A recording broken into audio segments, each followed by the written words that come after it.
यानंतर थेट जाऊयात नाशिकमध्ये नाशिक रोड पंचवटी कारंजा शोकस्तंभ परिसरात शिवजन्मोत्सवाला सुरुवात झाली आहे। विद्युत रोषणाई, फटाक्यांची आतषबाजी आणि ढोल ताशाच्या पारंपरिक वाद्यात संपूर्ण परिसर दुमदुमून गेला आहे।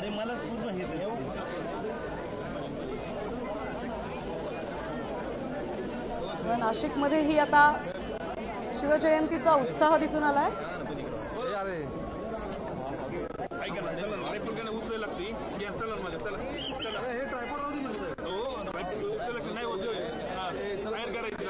नुकत्याच शिवनेरी किल्ल्यावर आता उपमुख्यमंत्री सुनेत्रा पवार दाखल झाल्यात। त्या हेलिकॉप्टरने शिवनेरी किल्ल्यावर दाखल झाल्यात। तर आज शिवनेरी किल्ल्यावर शिवजयंती निमित्त वेगवेगळ्या कार्यक्रमांचं आयोजन करण्यात आलंय। सुनेत्रा पवार इथे दाखल झालेत। देवेंद्र फडणवीस तसंच उपमुख्यमंत्री एकनाथ शिंदे देखील काही वेळात इथे दाखल होणार आहेत।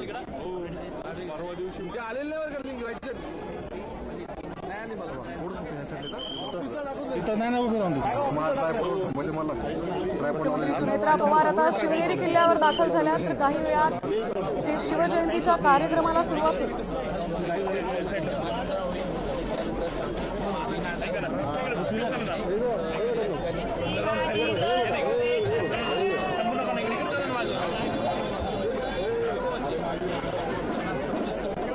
गेल्या काही दिवसांपासूनच इथे शिवजयंती निमित्त शिवप्रेमींनी गर्दी करत तयारी सुरू केली होती।